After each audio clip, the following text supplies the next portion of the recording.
Nobody has more respect for women than I do. Nobody. Hillary Clinton wants to abolish it, believe me. She wants to abolish our Second Amendment. I think they didn't deny it. I don't think anybody denied it. Other presidents did not call. They'd write letters, and some presidents didn't do anything. Many people have come out and said I'm right. You really do have to ask yourself, where does it stop? Hello and welcome to Fallacious Trump, the podcast where we use the insane ramblings of an Easter ham brought to life by Frosty's magic hat to explain logical fallacies. I'm your host, Jim. And I'm your other host, Mark. A logical fallacy is an error in reasoning that results in bad or invalid arguments. And the logical fallacy we're looking at this week is the rhetorical question fallacy, also known as just asking questions. So this is a way of basically accusing somebody of something without actually doing the accusing. It's right. A way of kind of trying to start a conversation or often raise something that has already been debunked lots of times or has already been discussed and there is an actual answer for. But you're raising objections in a questioning way and saying, well, I'm just asking questions. You know, I'm not accusing them. I'm not saying anything. It's that plausible deniability thing, isn't it? It's all doing it at arm's length. Just saying, I'm just saying. Somebody should do something. Yeah. And because of the initials of just asking questions, JAQ, it's has an informal term of jacking off with JAQing off. So our first example from Trump this week is the reason actually that I picked this fallacy because unbelievably, while everyone else is praising healthcare workers and going in the UK and I think around the world, going out in the streets and clapping for the healthcare workers, Trump is just accusing them of theft. They've been delivering for years 10 to 20,000 masks. Okay, it's a New York hospital, it's packed all the time. How do you go from 10 to 20 to 300,000? 10 to 20,000 masks to 300,000, even though this is different. Something's going on, and you ought to look into it as reporters. Where are the masks going? Are they going out the back door? But there's something different. Even though there's something different, it's a respiratory thing that's transmitted by facial droplets coming out of your face. So you need to. That's the technical. That's the WHO definition.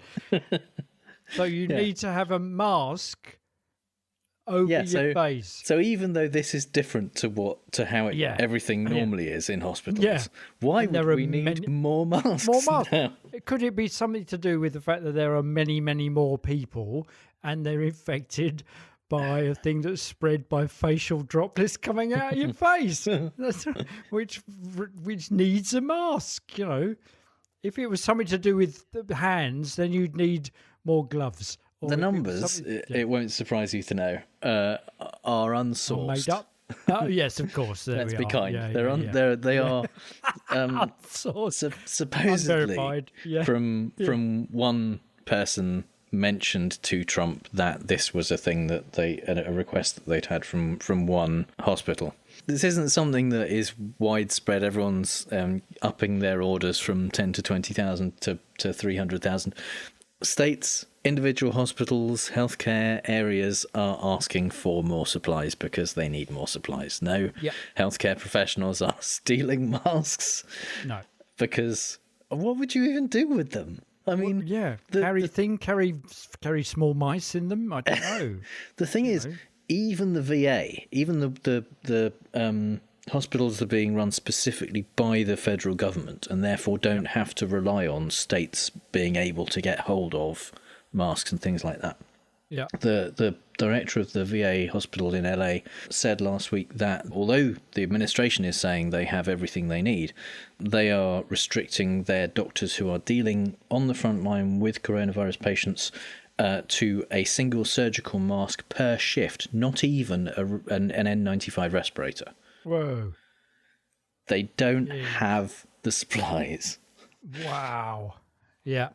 So you might as well just make one out of a T-shirt for the, all the difference that's going to make for the surgical stuff. That's just to stop you breathing into people's... Essentially, yeah. I mean, it's not what they recommend is used in that situation. So, Well, it's the same the world over.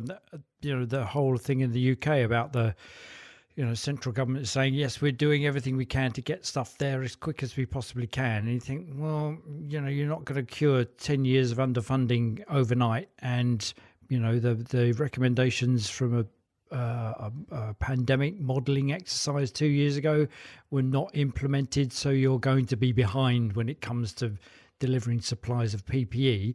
But at least the UK government isn't implying that the health workers are just putting them in their pockets, just stealing them. It's unbelievable. Yeah. It really is. So our second Trump example is a tweet that he sent on February 12th. He was responding to a tweet sent by Katie Fang saying that the judge presiding over a particular case was Amy Berman Jackson, who was the judge who had dealt with Paul Manafort. Trump responded, "Is this the judge that put Paul Manafort in solitary confinement, something that not even Mobster Al Capone had to endure? How did she treat crooked Hillary Clinton? Just asking." It's that kind of that kid thing, isn't it? A kid on Twitter or whatever. Just going to leave this here. Yeah. Just asking. Just going to leave that. So he's he is basically implying, by just asking, that this judge is biased against Republicans and is kind of biased towards Hillary Clinton. She did, years ago, dismiss a lawsuit brought against Hillary Clinton by the parents of the soldiers that died in Benghazi, because, in her view, there was not sufficient reason for the case to continue. Yeah. And she did... just disagree with that. Yeah. She did put Manafort in prison. She didn't put him in solitary confinement for a number of reasons. First of all, that's not a thing a judge can do. Yeah. You can't do that. Yeah, the judge doesn't get to decide the conditions under which a prisoner will be kept in a prison. That's up to the warden and various other things. Yep. Also, Manafort wasn't in solitary confinement at all at any point. He was. So he the was answer to that bit is no. No, absolutely. He was in a private cell. He didn't have a cellmate. He was separate from the general population because he was a celebrity, and that's kind of tends to be what they do. But he had a private cell, he had a private bathroom, he had a separate workspace that he was able to go to at basically any time he wanted and work with his lawyers. He had a phone and a laptop in his cell and in his workspace. He was not in solitary confinement. No, that's basically a room in a Trump hotel. Yeah. Isn't it? Yeah. In fact, he emailed during the time he was in there that he was being treated like a VIP. Yeah. Which didn't do wonders for his case when his lawyers tried to claim that he was not being treated well. That came out, and they just looked at the timestamp and went, "Hang on a minute, when you said this, you're allegedly being held in solitary confinement." Well, at least Trump's got that to look forward to. Yeah. That solitary confinement means an individual presidential suite in the jail. So is that the direct counter of this kind of rhetorical question? Is just to say no. The answer to that is no. Often yes, it is. And in fact, there's a kind of jokey law about newspaper headlines called Betteridge's Law, which is that if a headline is presented as a question, usually it's just no. Yeah. So, and it's especially good with things like the Daily Mail. So where the question is, does cheese cure cancer? No, that's not. And the reason is because if it did, the headline would be cheese cures cancer. Cures cancer. Yeah. Yeah. Oh, that reminds me. I once encountered a guy that was begging for money. On an underpass going under the road. So I crossed the road, and he's like halfway along, and he said, "Do you have any change?" And I genuinely did not have any change. I said that to him. I genuinely don't have any change. And he went, "All right, blimey, that's no way to treat a beggar. I've got no money." And I said, "Wait a minute, just the fact that you posed the question, you ought to be able to kind of entertain the idea that the answer might be no." Yeah. If you just said, "Give me your change," then there is no question. And he just went. He went, well, that is just not. It's not done. I said, well, then don't ask it as a question because then you could get no or yes. Do you have any change? No. That's it. End of the transaction. Do you have any change? Yes, is a better outcome for you, but it's but that also doesn't lead to him necessarily getting the change because that's just a fact basis. That's just, do you have any change? Yes, thanks very much. I've got plenty. I have. Yes, yeah. Because the real question is, can you give me your change? Yeah, will you give me your change? Even if you could be a bit pedantic. Can you give me your change? Well, I can, but I'm just not going to. Yeah, I am able. I have the capability of doing that. Just not going to go through with it. Yeah, and yet they don't appreciate that. Beggars. No. That's because you see, you should follow. Beggars can't be choosers, so they ought not to give anyone a choice. So ergo, they should not ask a question. Well, we've just solved that. We've solved the whole of homelessness and poverty. Don't ask questions. Just take it. And now is the time, I think, for Mark's British Politics Corner. Well, so I've got a couple of examples. One from the good old days, the run-up to the election last December. How we can bathe in the glory that was Brexit. And so this is the final hustings of the just before that election of Jeremy Corbyn and Boris head to head, and however, I'm having listened to it again just before we came on air, I've realised my cognitive bias is at play here. Except it's remember those talent shows where they have the clapometer and people clap and you work out who's won by the amount of clapping. There's a lot more clapping for Corbyn than there is for Boris. So finally, gentlemen, what would you like to say to the viewers of this programme? And Corbyn says something about this is the chance of a generation, an election to do this, this and this. And Boris just poses some rhetorical questions. This is a once-in-a-generation election to end privatisation and give the National Health Service the funding it needs, to give people the final say and get Brexit sorted, to tackle the climate emergency that threatens our futures, to invest in good jobs in every region and nation of our country. I ask that you vote for Hope and vote for Labour on the 12th of December. Our choice is very simple. We can get Brexit done, or we can spend another Groundhog Year with another referendum when Mr. Corbyn, you've heard tonight, cannot answer the fundamental question. Is he for Remain or Leave, and what price would he pay to secure Nicola Sturgeon's support to enter number 10? And if he can't answer those questions tonight, I don't think he's fit to lead our country. So it's implying there in that how much will he be willing to pay to get Nicola Sturgeon, who's the head of the Scottish National Party, support, because he's implying that Corbyn is going to go into an allegiance with her in order to make up the numbers. And, so he's just posed that question as a thing that could be the outcome of this without actually giving him the chance to answer it right there and then. He's also assuming that Nicola Sturgeon's support is for sale, essentially. Quite, yeah. Yeah, and it's not like there isn't a precedent for one political party to spend, say, 10 billion getting the numbers from maybe someone an like Irish the UP, party. Yeah, that's right, yeah. And now who was that? Oh, that was Theresa May's Tory government. Yeah, who negated the fact that there was a problem with the housing market when she spent £10 billion to get into number 10, basically. So, yeah, and so the irony of that is from the benefit of the position we're in now, when you look back, is that most of what Corbyn said he wanted to happen, vote for me and you'll get all this, like the NHS being funded and not privatised, we're actually getting now, and because that's their emergency response to coronavirus. So if you can stand it, we'll put in the show notes, go and look at the whole debate.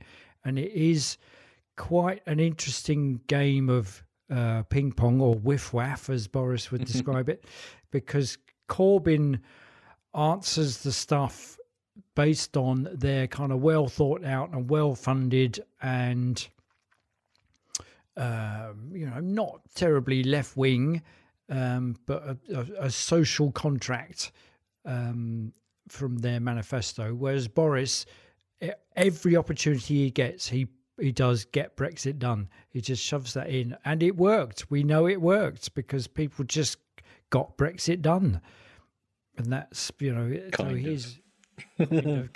of, yeah. I mean, there are early examples of got Brexit started. Got Brexit, yeah, talked about, yeah. Okay, so our second example is a friend of the show, Nigel Farage, arch conspiracy theorist and foreigner hater. He's thankfully not been on national TV at the moment, and he broadcasts on YouTube. He's got a YouTube channel, and this clip is from March 30th, so a couple of weeks ago. So that was 1 week into the lockdown, the national lockdown. And satisfyingly, it's only got 500,000 views, so nowhere near national TV viewing. It's Monday, the 30th of March, and we hear the news today that Dominic Cummings too has come down with the coronavirus symptoms. So it is there deep at the heart of government, and nobody with the death toll rising is underestimating that we're in a serious situation. But what has emerged over the weekend is a real dilemma, I think, and it's going to become a huge issue for the authorities. What is the lockdown for? What is the point of the restrictions that are being put on people? Is it to stop the spread of coronavirus, or is it to put us under house arrest? And I say that as somebody, I've now been here for 2 weeks. The vast majority of us recognise the fact this is a national emergency. We are all prepared to do our bit. You can tell that by the 700,000 people that have volunteered to get involved and help. But when it comes to social distancing, yeah, we get it, apart from a few idiots, we get it. But please, don't give the police excessive powers. Don't put us under house arrest. Otherwise, we'll lose all respect for you and for rules that could, applied properly, be very sensible indeed. So he's got I'm at a loss, really. It's a 12-minute rant, basically. I've edited the beginning and the end together to save time, and a lot of pain.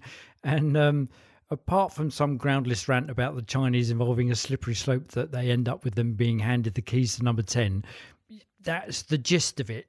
Except you kind of think, well, what is the gist? He's doing this thing where he's going, or is it that we're under house arrest? Da da da. and they think, well, what's your point? And he kind of hints at the fact that they're bringing in, increased police powers, but he doesn't follow it through. And I think he's doing it in a fashion. It reminds me of Russ Tamblin's character, Dr. Jacoby, in Twin Peaks 3, who was broadcasting spittle-flecked rants about the system over the internet as a way to sell gold-sprayed shovels to dig yourselves out of the shit. And so his thing comes in the same way. It uses that notion that he who provides the panic also provides the pill. So he's selling something as a panacea for the panic that he is pointing out. And if you look at the comments on this thing, it's just, you can see it appealing to all the conspiracy theorists. They're going, yeah, I knew there was something. And you go, yeah, but what is it? What is the thing that he's talking about? It's kind of, he's not broadcasting so much. 500,000.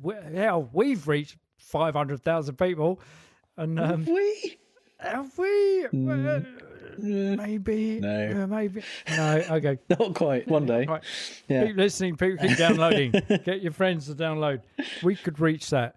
And you think, well, we've got a purpose to our broadcast. And you think, what is his thing there? He's got nothing to do in politics anymore.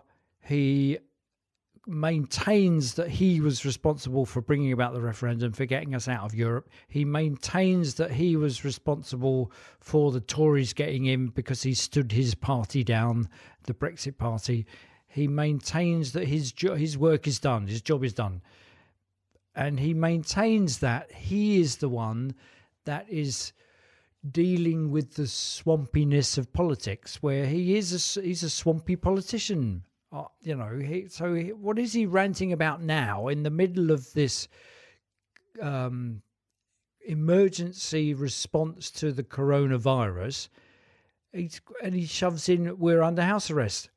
You're turning into David Icke. He's kind of putting this fallacy is really common among conspiracy theorists, because it's a great way of trying, arguably, to start a conversation about something which you don't have an answer for, because the answer you're trying to aim towards is ridiculous. So you have nothing to back it up, you have no evidence, you have nothing that you can point to. You can just ask questions about the kind of accepted story. And one of the places it's used hugely is in the Loose Change, the 9/11 Truther documentary. There's a ton of things about, how did this happen? I'm not accusing anyone, I'm just asking questions, that kind of thing happening in that. And it's a handy technique if you don't have answers. It's almost kind of contains shifting the burden of proof as well, doesn't it? Because it was a bit like Trump's thing. He said later on in the first example, he said, I think you should look into that. That's a question worth asking, isn't it? And you go, well, no. If you're posing that as a question, it's like, is this to deal with the coronavirus outbreak? Yes. Or is it we're under house arrest? No. That's the simple answer. Straightforward. That'll be it. How long's that? How long? Like 20 seconds. Yeah, you could cut your thing there. But it's worth watching. It's not worth watching the video. Just watch the video just to have a look at his house, because it's not what you expect. It's not nice. It's a kind of, it's a 1992 or 2000 built box of a house. He's sitting at the bottom of the stairs.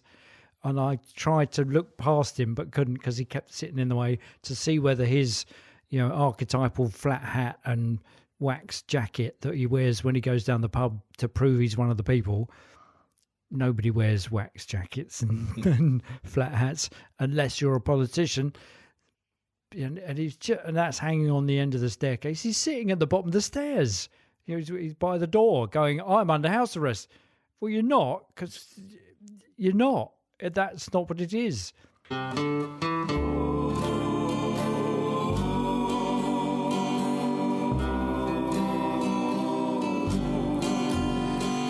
your arguments shite?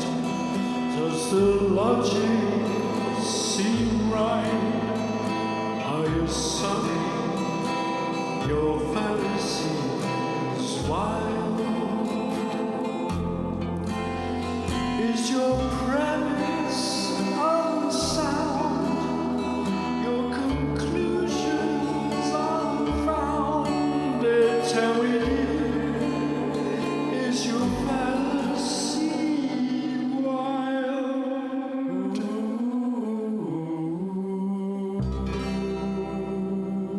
Here we go, Elvis Presley, and of course, are you lonesome tonight? That fantastic rhetorical question. I love the little spoken bit in the middle of that song. I wonder if you're lonesome tonight. Yeah. One of my favourites. Yeah.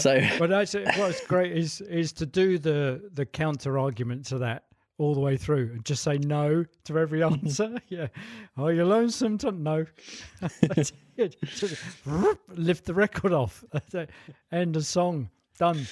So, in the Fallacy in the Wild, we like to talk about the fallacy of the week from a non-political perspective, and we'll a little slight way away from politics, because we start with the king of conspiracy theories, Glenn Beck, who is actually not as bad now as he used to be, but when he had his kind of, I don't know if it was daily or weekly show on Fox, it was a sight to behold. Questions now have been raised about Obama's CIA nominee. by an ex-FBI agent who claims that the nominee for the CIA, John Brennan, is an Islamic convert with decades-old connections to the most anti-American variant of the religion. I will tell you, I don't know if this is true or not. I will tell you that there is so much in John Brennan's background that should be questioned, that this is plausible. Now, here's what the problem is. This is an FBI agent who is now in a tough spot. He's undercover, so he can't speak out, which leads people to say, well, that didn't even happen. It's a smear. Now, if somebody makes a charge like that, shouldn't we at least explore it before we put him as the chief of all intelligence? Don't wait with, don't wait for the media to come dig into this claim, because they're not going to, so don't hold your breath. It seems we can't ask reasonable questions anymore.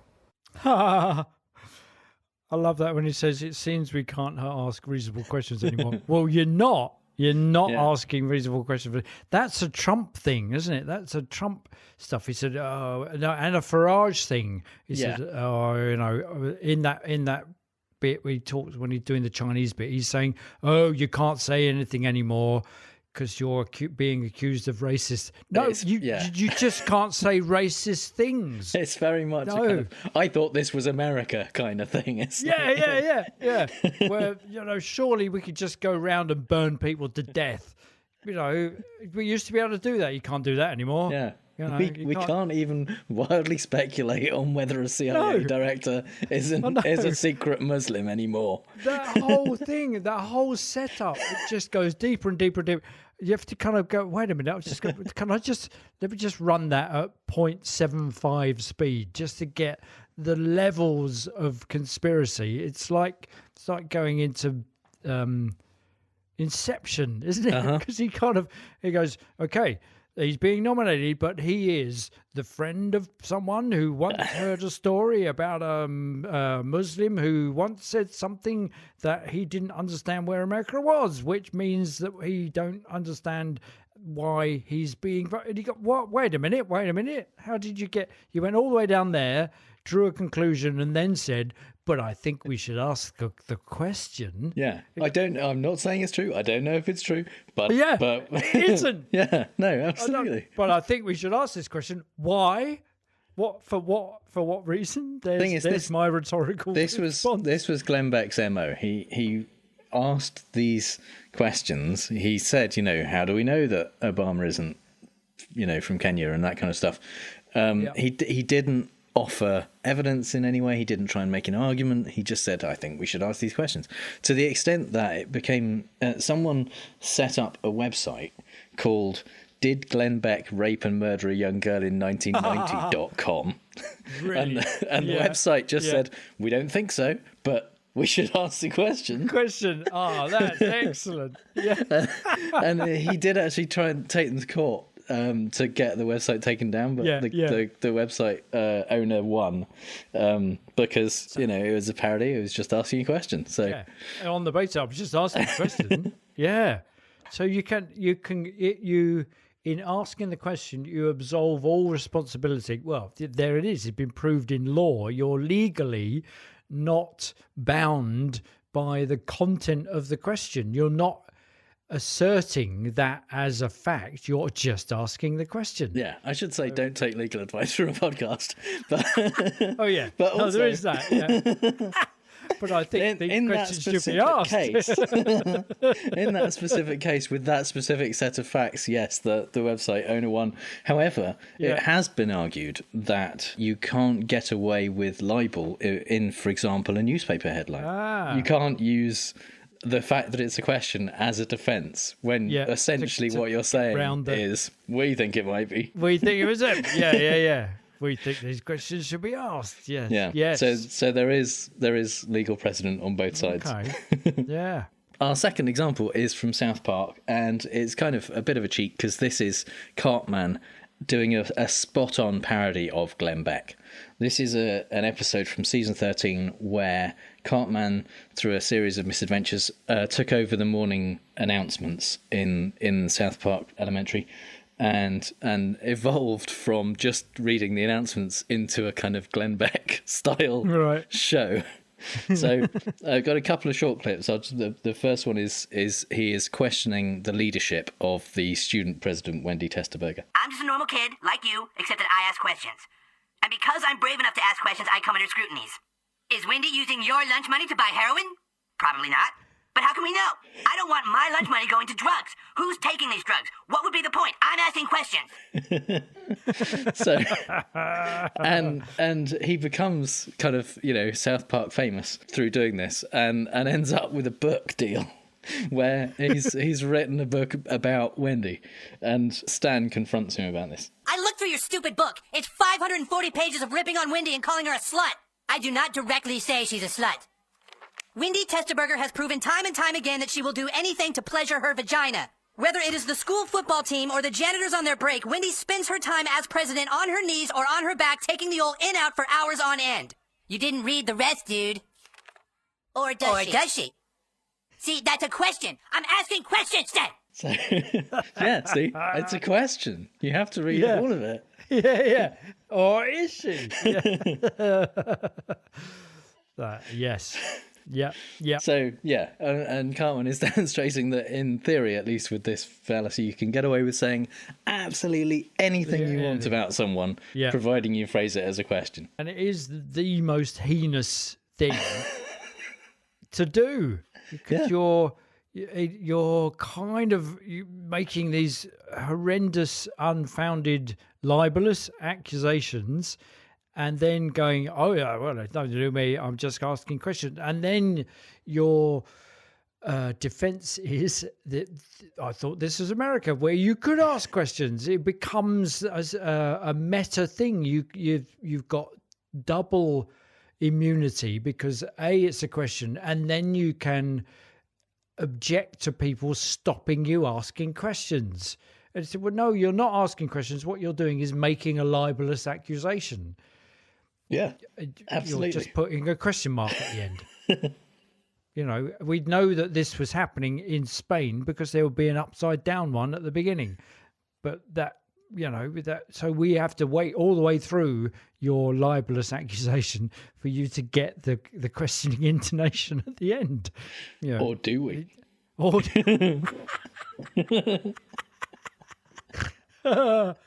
Yeah. So, example number 3, we referenced Dr. Jacoby from Twin Peaks as Farage's role model for these kind of insane rants. So I thought it'd be good to actually hear one of his insane rants. Read what's on the box. In fact, read between the lines. What's lurking in that toaster waffle, those muffins, that frozen children's treat? Poison. Deadly poisons. That's what's there. And what's waiting for you? Cancer, leukemia, autoimmune disorders, pulmonary embolism, warts, psoriasis, eczema, cardiac arrest. Where are the cops when we need them? It's so good. And he just gets so excited that he has to drink something to calm himself down, and then you realise that what he's doing is just selling the stuff he drinks. Then he says, what you need to be able to see all this stuff is a cosmic torch. Luckily, I've got one, and he sells a cosmic torch. It's just a flashlight with wings on it that he's stuck on. And then he's also selling these golden shovels that he's just sprayed. So people have just literally lapped this stuff up. They buy into this thing. It's great. It is great. And it's from a podcaster's point of view, it's great to watch him because all the kit is exactly the same as what we've got. And he's got a little, except there's this wonderful thing with string when he just kind of pulls the thing and this huge shovel just swings into view and he hits it with a hammer. and then he cues another video and plays that in. It's brilliant. It's so kind of low tech. So we're gonna play fake news, folks. I love the game. It's a great game. I understand the game as well as anybody. Yes, it's time for fake news, where I read out 3 Trump quotes, 2 of which are real and 1 I made up, and Mark has to figure out which one is fake news. So what I want to know is, why do I never win this? What's the conspiracy behind that? And what is it? What are you gaining from this? I think these questions should be asked. There's obviously some deliberate thing going on, or is there? Yeah, so the deliberate thing that's going on is I'm just better at this than you. That's the answer. And just. But also, no, I mean, it is, to be fair, just not getting basically, it right. I'm like the house in a casino, because the odds are in my favour, because there's 3 clips and you have to choose the right one out of 3. So I'm always going to win, really. Yeah. You're doing currently better than Chance. You're on 19 out of 46. So that's been a long time coming. Yeah. Yeah. I think this question should be asked. Yeah. So these are all from the nightly Trump rally. Sorry, coronavirus pandemic briefings that Trump is the doing. TV show. Which some TV channels like CNN are kind of carrying a part of, and then cutting away to do fact checks, which is really pissing off the Trump administration. But he's basically using them as kind of 2-hour rants about how great he is and how unfair the press is to him. There's very, very little information about coronavirus in there. No. It's quite surprisingly... Well, no, it's not surprising at all. It's exactly what we expect from Trump. Yeah. So, statement number 1 this week is, by the way, the models show hundreds of thousands of people are going to die. You know what I want to do? I want to come away under the models. The professionals did the models. I was never involved in a model. At least, not this kind of model. But you know what? Hundreds of thousands of people, they say, are going to die. I want much less than that. I want none. But it's too late for that. He even manages to get a selective gag in there. How awful is that? There are people that... The first line says, by the way, incidentally, hundreds of thousands of people are going to die. And do you know what? I'm just going to make a gag about being involved with a model. So that is just... Jesus Christ. That's reprehensible, isn't it? Statement number 2. Okay. After he learned that Boris Johnson had gone into intensive care. Oh, yeah. He said, I've asked 2 of the leading companies. These are brilliant companies, Ebola, AIDS, others. They've come with the solutions and just have done incredible jobs. Yeah. And I've asked them to contact London immediately. They have offices in London. They're major companies, but more than major, more than size, they're genius. I had a talk with 4 of them today, and they speak a language that most people don't even understand. But I understand something, that they've really advanced therapeutics and therapeutically, and they have arrived in London already. At no point did he go on to explain who these companies were or what they did or anything like that. No. Okay. So he's made up he's made up the companies. He's made up that they've contacted London and that they have London offices in London, and they're already there. Well, if they've got offices, what the fuck is he talking about? And in there he said, I understand something. Well, many people have said, how come you understand as much as you do? I should have been a doctor. Yeah, instead of going into politics. Yes, we're with you there. Statement number 3 is, what we're doing is we're developing a self-swab, and the doctors, the brilliant doctors we have here, they're seeing if the self-swab is as good as the other kind of swab. The self-swab is a self-swab, so it's a swab you do yourself. The current version, a doctor has to do it, and it's not a nice thing to have done. I know, because I had it done. So if you do it yourself with a self-swab, I think that will be better, personally. Right. Well, we know he hasn't had it done. So, yeah. Okay. Right. No. I like that. It's a self-swab, so it's a swab you do yourself. See, that's a gym-sized gag as well as anything else. And the models gag, I want him to say that.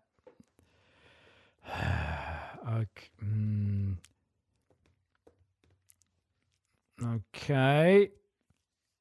They're more than major, more than the size of their genius. Right, I think that number 2 is the one you made up. Okay, so yeah, of the other 2, yeah, which gag, the model gag of the self-swab gag, do you think he said? I think the model one. Okay. He probably said. So statement 1 is. Yeah. Real. Yeah. No. Now, by the way, the models show hundreds of thousands of people are going to die. You know what I want to do? I want to come way under the models. The professionals did the models. I was never involved in a model, but at least this kind of a model. But you know what? Hundreds of thousands of people, they say they're dead. I want much less than that. I want none, but it's too late for that. Well, that's not reassuring in any way at all, is it? No. Well, I want much less than that. It doesn't matter what you want. I want much less than that. I want none. But it's too late for that. Exactly. Because whilst you were saying we've got it under control, it went up the exponential curve. That's whoa. Yeah. I think he was a bit disappointed that at least this kind of model didn't go down well. It's a tough crowd. Not the usual Vegas crowd. So straight back into hundreds of thousands of people going to die. Yeah. How did they say? Well, what are they? They're professionals. You know, I want to come with the professionals did the models. Yes, the professionals did.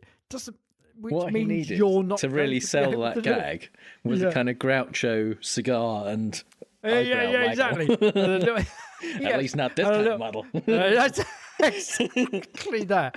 And, sort of like Rita Hayworth or somebody standing next to him. Yeah. And he could kind of waggle the tails of his coat. I like models, but yeah. Not this kind of model. Never involved in a model. At least not this kind of a model. Yeah. God. And then, exactly. And then Harpo would just go hunk next to him. Quite. Or Pence, as we call him. Yeah. So you also think that number 3 is real? And number 3... I'm beginning to lose faith. Is... Yeah. Fake news. Oh, nice work. I was right. It wasn't inside The gag. self-swab God that you damn do yourself. you. He did announce that they're working on a self-swab, and he did seem to say self-swab a hell of a lot. But it was a lot more kind of stretched out, and there was less... less tautologies. Nice work. Yeah. And that whole thing is just, the current version of the doctor has to do it. It's not a nice thing to have done. I know because I had it done. And there you go. That's the convincing bit because we know that he hasn't had it done. Yeah. And then you've got it. You've got it in there. You do it yourself with a self swab. I think that would be better personally. So it's just self-referential. That's brilliant. Oh, very good indeed. Which means that number 2... No, that means that one's real. Oh, my God. And I've asked 2 of the leading companies. These are brilliant companies. Ebola, AIDS, others. They've come with the solutions and just have done incredible jobs. And I've asked them to contact London immediately. They have offices in London, the major companies, but more than major, more than size, they're genius. And I had a talk with 4 of them today, and they speak a language that most people don't even understand. But I understand something, that they've really advanced therapeutics and therapeutically, and they have arrived in London already. Elements of medical. So he's not sent doctors, he's sent companies. Yeah. Two of the leading companies, no names, who speak a language most people don't understand. He's had a talk good with is 4 that of them, going to be? but only sent 2. And they've been sent to London. They've had to contact London. They have offices in London, and they've arrived in London already. Probably because they've already got offices in London. They've got offices there, yeah. They've arrived 200 years ago. Yeah. Because one of them is Beecham's. Yeah. So and they've really advanced therapeutics and therapeutically. themselves, they've advanced. Well, maybe that's because they just do mindfulness at work. So it's a very therapeutic work environment. When you go there, you feel really good about working in a comfortable office with people going, hey, good job, and that kind of stuff. So you feel buoyed up. Therapeutically, it's a good place to work. And whilst they're there, he's just discovered some new words, hasn't he? That's right. Those are the elements of medical that he was missing from the last thing.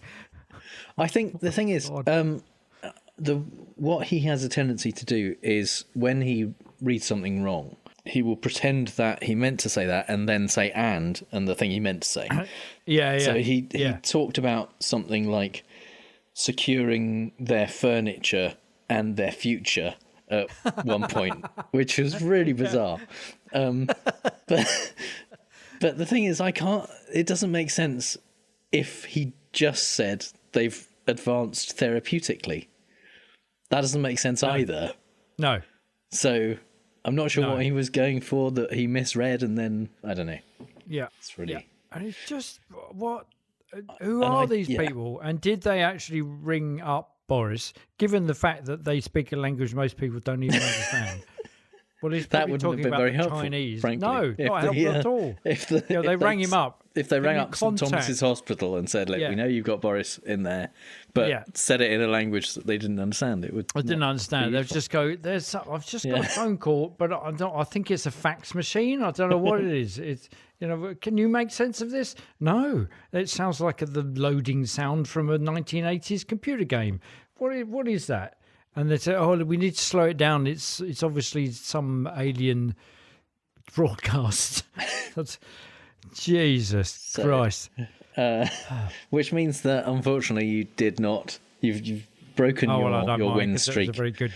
And, it was good because we just got to listen to two stupid things, and then one stupid thing which he didn't say. I mean, that's how I'm doing. I'm looking at it the other way around. There are three stupid things. Yeah. One of which that's what I'm going for. Say. Yeah, to relieve you of the fact that he's not actually said that out loud so far to the public. Yeah.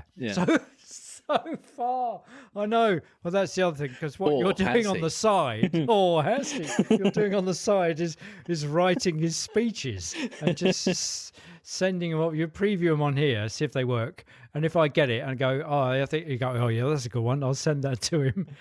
So people are convinced it's him. Yeah, many people have said.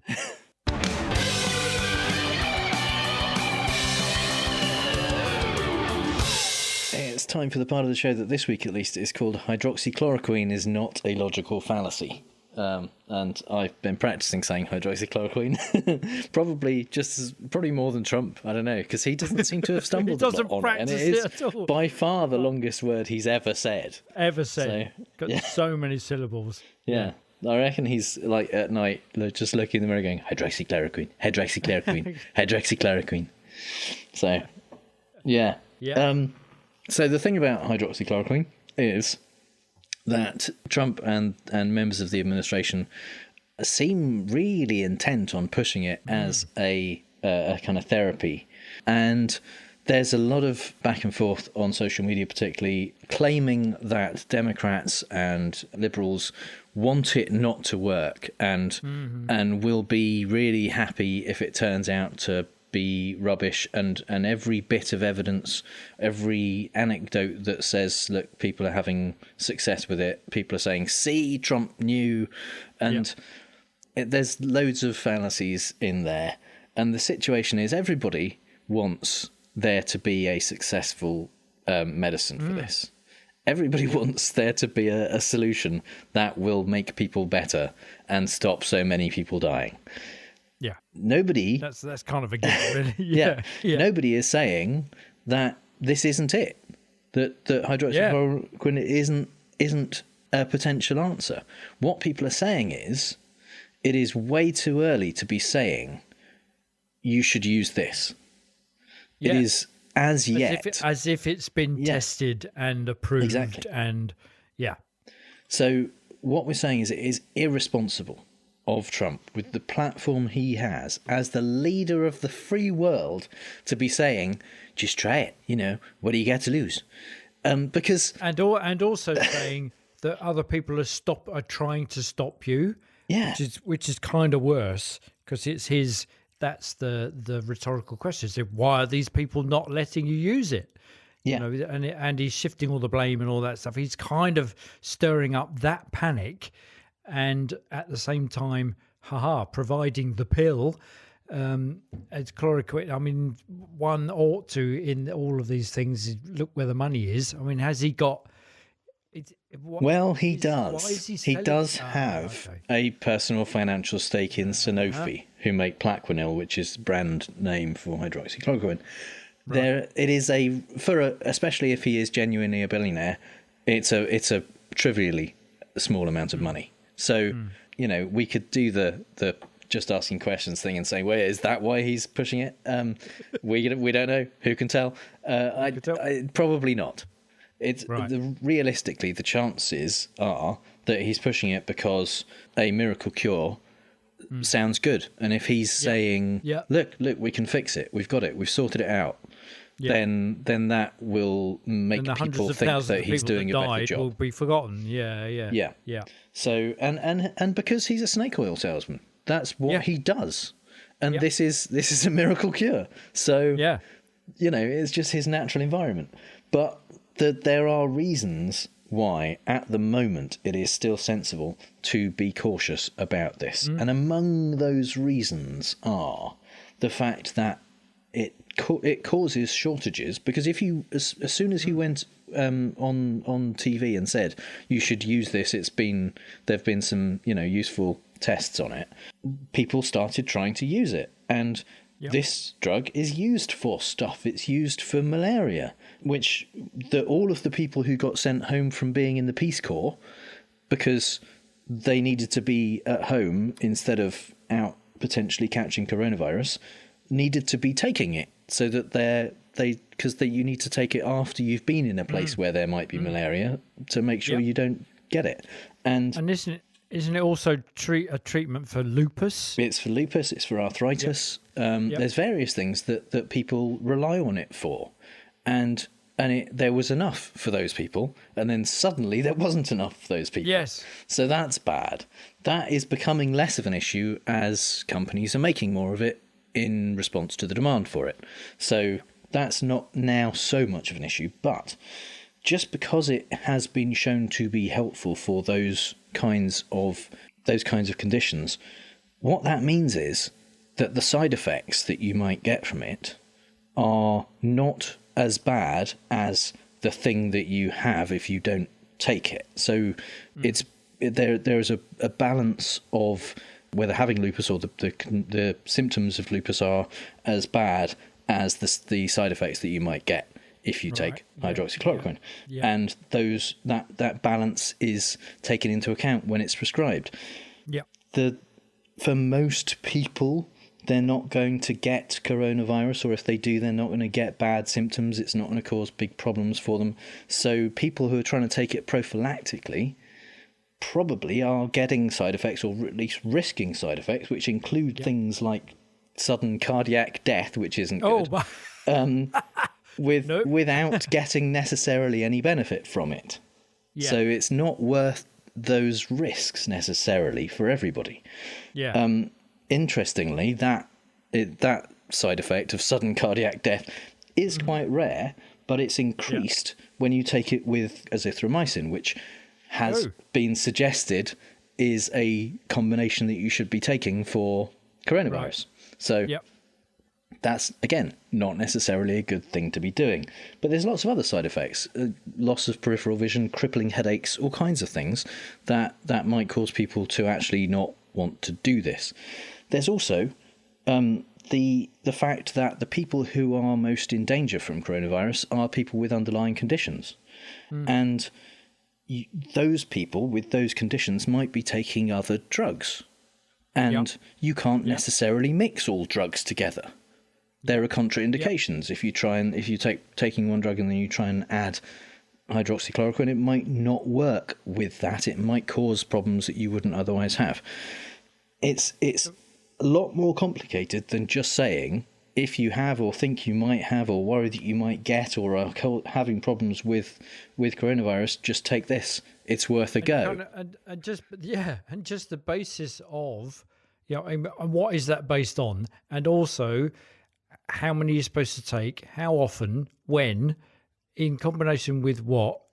That when you take antibiotics. Last time I took antibiotics, several years ago, when it says read the thing, and you read the thing, and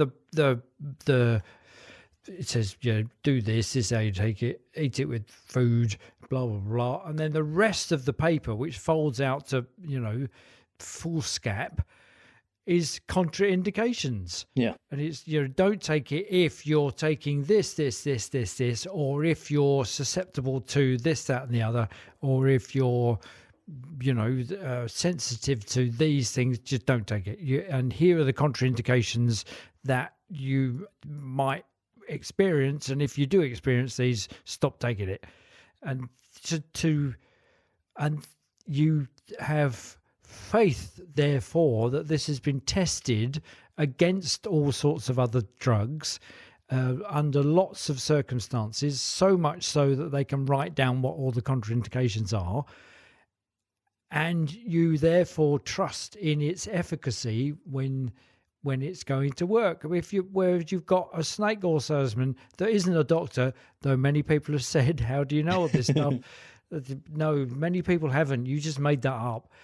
That for him to say, oh yeah, just take it, this is the thing, and they're stopping you taking it. Well, they're not stopping you taking it. It's just that they're advising you don't, because we haven't tested it. This is a brand new disease. We're testing all sorts of things against it. We're throwing the kitchen sink at it, and we don't yet know which ones are the effective things.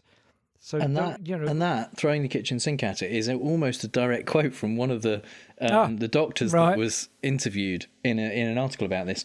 In a way where he was saying, what we're doing, we're throwing the kitchen sink at this disease, and so we don't know what is helping. If people get better, because this is based on anecdotes. This is based on people trying it and some people getting better.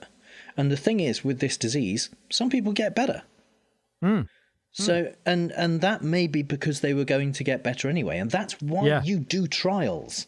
That's why you do some placebo, double-blind, large-scale clinical trials, is because then you can tell how many people would have got better on their own and how many people would have got better if they had the drug. And using anecdotes for that and saying, well, I gave these people this drug and they got better, does not tell you what you need to know, especially if it's not all you're doing for them. If you're also putting them on ventilators, if you're also giving them different drugs and treating them in various ways, and they get better, you still don't know if it was anything you did or if they were going to get better anyway.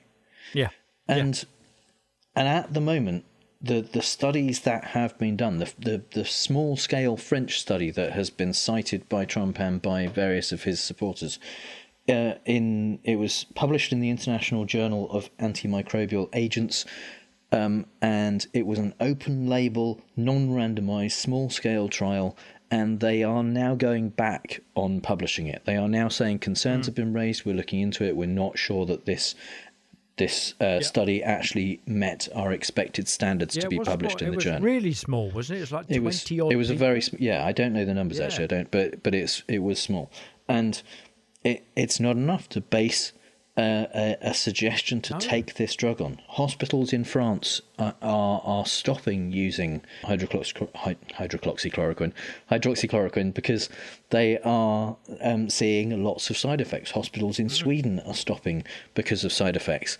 It may be a good drug. It may be our best option. One of the other studies that is cited, it's not even a study, it's basically a survey, an international survey of doctors saying, what is the best thing to use. It came out top in that survey, but it came out top because 37% of doctors said it's the best we've got. 32% of doctors said nothing, we don't have anything. So it's a little better than nothing at all. Yeah. But it's still an appeal to numbers. Nothing doesn't have side effects.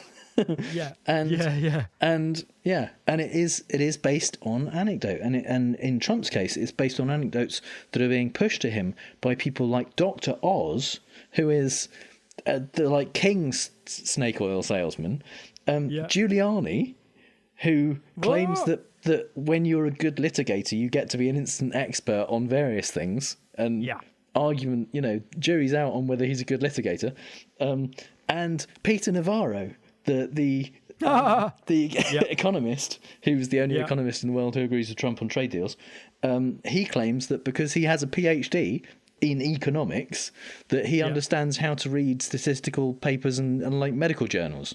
Well, there's all sorts of fallacies in there. Absolutely. These are the people who are pushing this to Trump and saying, look, it works, you should tell people to use it. The people like Dr. Anthony Fauci are saying it's unproven, we shouldn't be telling people to do it yet. We need to do studies, we need to check into it. Maybe it's going to be great, but we're not there yet.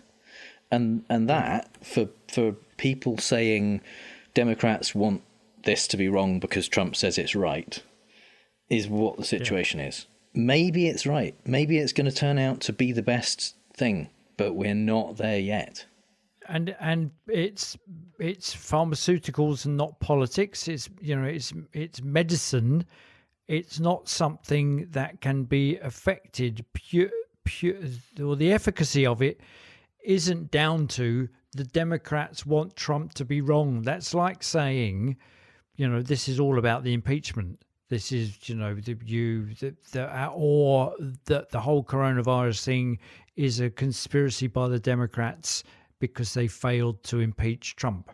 Yeah. It's on that kind of ridiculous basis. It's not about politics. It's completely indiscriminate. It's a virus. It doesn't know who's in charge. We want to leave the house just as much as everyone else does.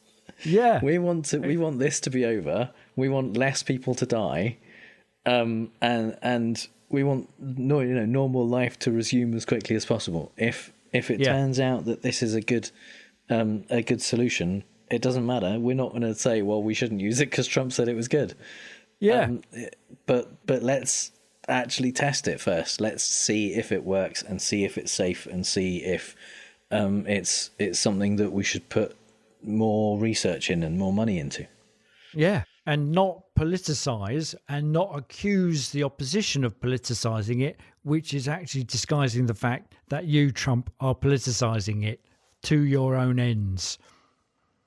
And finally, some things we really don't have time to talk about. Trump's son-in-law and sad Victorian ghost Jared Kushner weighed in on one of the daily Trump rallies, press briefings last week, to explain the purpose of the strategic national stockpile, saying, the notion of the federal stockpile was it's supposed to be our stockpile, it's not supposed to be the state stockpiles that they then use.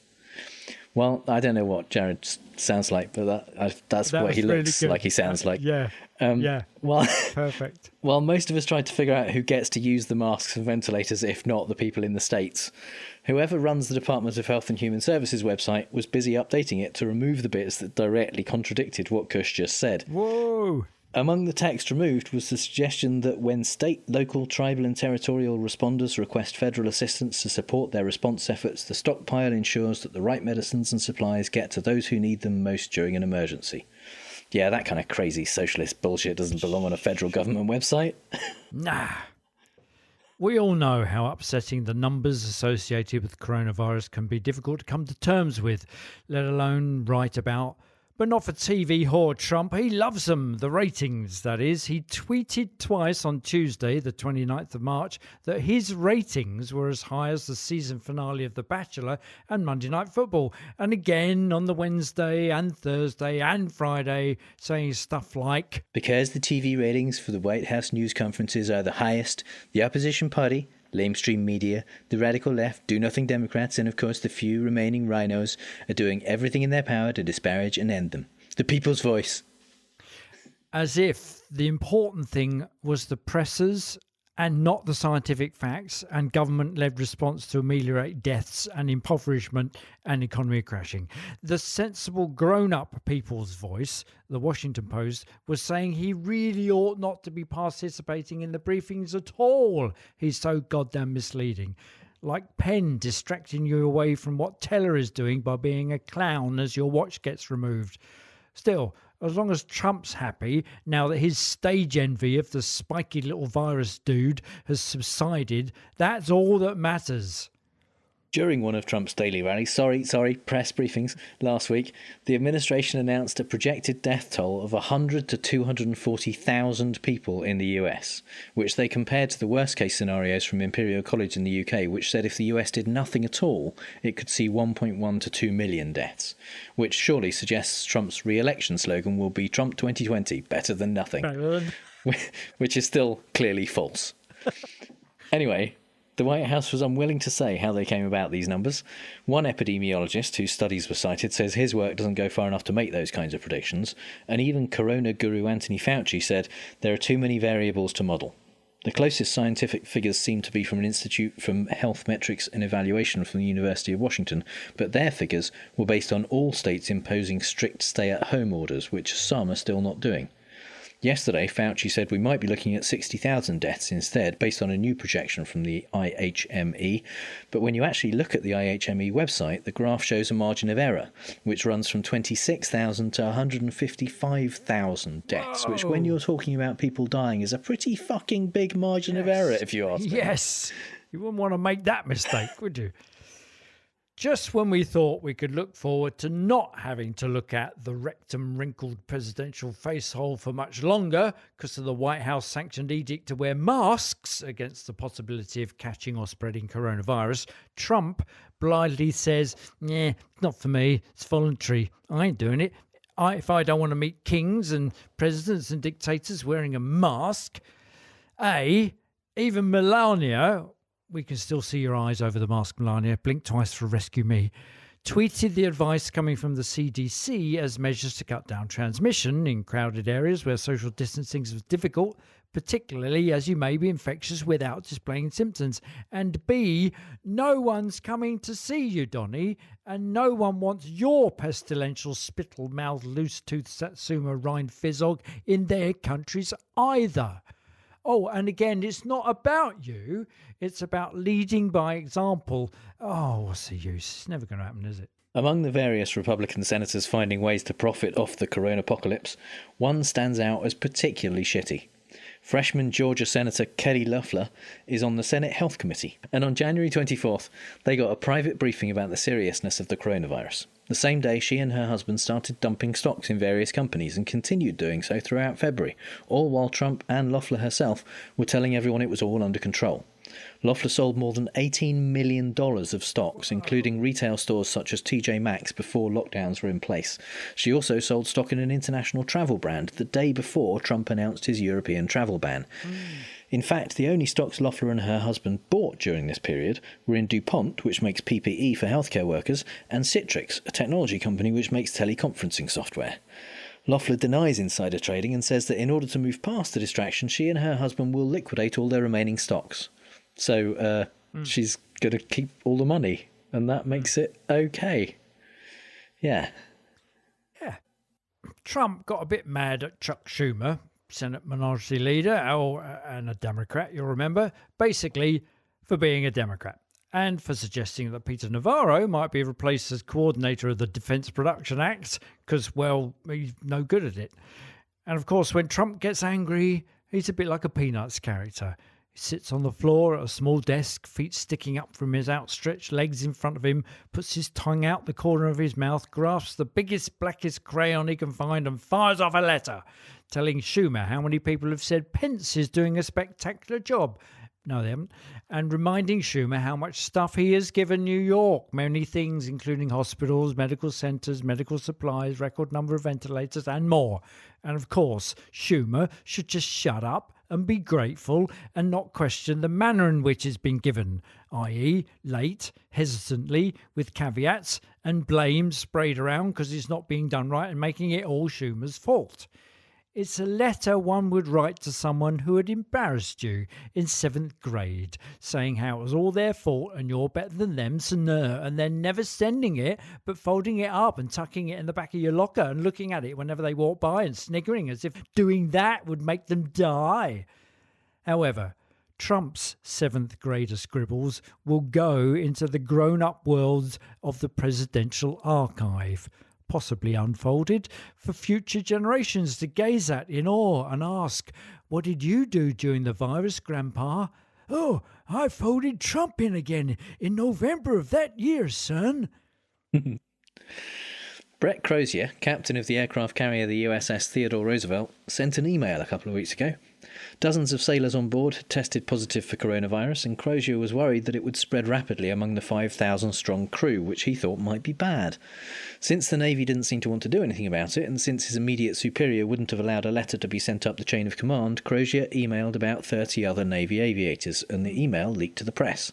As of yesterday, 416 crew members had contracted the virus, and of course Crozier was hailed by all as a hero. Oh, no, wait. The Navy relieved him of his duty, and the acting Navy Secretary, Thomas Modly, addressed the Roosevelt's crew, calling Crozier either too naive or too stupid to command a ship. Some crew members recorded that and put it on social media. Modly has since resigned, and Trump has, of course, backed Modly, because that's the world we're living in. Yep. Over here, our vainglorious leader, Boris, got the actual pox and was self-isolating next door to number 10 whilst deteriorating but still running the country via the internet. Sound familiar, America? But he didn't get any better. And for a while, the country was conflicted about whether it would be good for the NHS if he died or if he recovered. If you just think about the office of Prime Minister, then it's a terrifying prospect that the leader of a free world country should die. But you put Boris back in the frame and, well, his government seemed to be surprised that they're able to continue without him, saying he'll pull through, he's a fighter, and then turning quickly to a scientist to explain things. Meanwhile, the newly trusted BBC broadcasted the presenter of the late-night news programme that Boris refused to appear on, and she said how you can't get well by grit and strength of character alone, the implication of such language being that, of course, if you do get ill and don't get better and die, you are weak and deserve it. And that COVID isn't a great leveller. If you live in a crowded and poor area, you're more likely to get it and die than if you're all wealthy and get access to preferential treatment and testing and so on. COVID doesn't discriminate. Governments do. That's all the bad arguments and faulty reasoning we have time for this episode. You can find the show notes at fallacioustrump.com, and if you hear Trump say something stupid and want to ask if it's a fallacy, our contact details are on the contact page. If you think we've used a fallacy ourselves, let us know. And if you've had a good time, please give us a review on Apple Podcasts, Stitcher, or wherever you get your podcasts. And you can support the show at patreon.com/ftrump. You can connect with us and other listeners in the Facebook group at facebook.com/groups/fallacioustrump. All music is by The Outbursts and was used with permission. So until next time on Fallacious Trump, we'll leave the last word to the Donald. That's right, go home to mommy. Bye. Bye! Freshman Georgia Senator Kelly Loeffler is on the Senate Health Committee, and on Janet... On Janet? What the hell was that? Janet 24th.